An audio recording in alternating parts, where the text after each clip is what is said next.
Hi, this is Prue, and I'm here to talk about the full moon that's happening on Sunday, the 13th of October. And really, I suppose what I want to talk about in this video is how do we kind of survive a full moon? Because we all know one's coming. We always know that, people are going to act a little bit strangely. There's no coincidence that on a full moon, people kind of change into werewolves or zombies come alive, or whenever you're watching anything on TV and it's particularly dramatic, they do a shot of a full moon coming out of a cloud or something. So we're all kind of aware that full moons have this propensity to bring drama, and just change our behaviours. And so really there's a combination of things about why do we act a bit strange on a full moon. And firstly, the atmosphere is flooded with a whole load more of positive ions, which actually constrict our blood. So we tend to feel a bit more restless and congested and around a full moon. And also the increased lunar light it affects our, I want to say our DNA, but on some level it affects our cellular activity. So really what I'm trying to say is that things that have been suppressed, things that we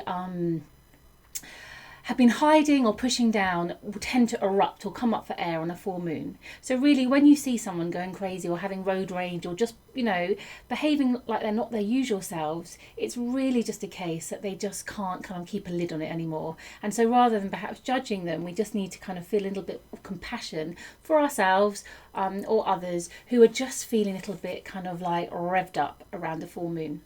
So we know it's coming. So what can we actually do about it? What are the 3 survival tips for surviving this moon? So first of all, we need to be aware this is an Aries full moon. And Aries are the first astrological sign of the zodiac, and it's a fire sign. It's a cardinal fire sign. So that means there's lots of get up and go. There's a real kind of impatient, restless energy that comes with Aries. So we're going to notice this, particularly with this full moon, that you may notice that you're feeling a little bit more restless, you're feeling a bit more impatient, you want to get where you want to go, get out of my way, kind of vibe to this full moon.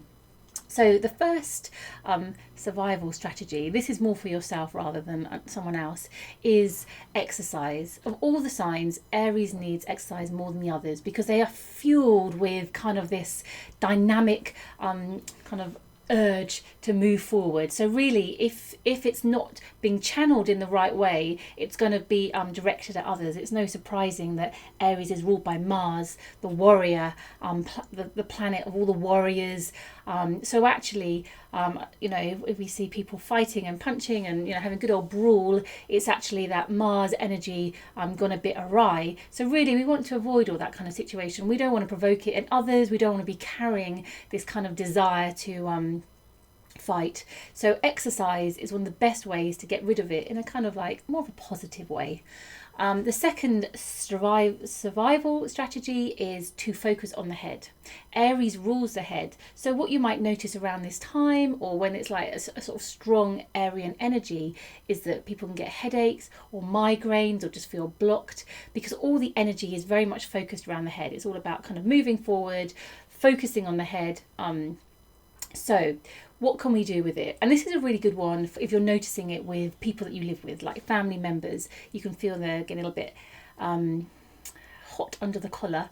So give them a good head massage. It's really simple. I really notice, being a massage therapist and having clients, I really notice around an Arian full moon, or sometimes even around an Aries new moon, that the tension really kind of like builds up around the neck area, the head. There's loads of kind of like emotions and thoughts whizzing around really fast. So a head massage is a really great way. You don't need to do anything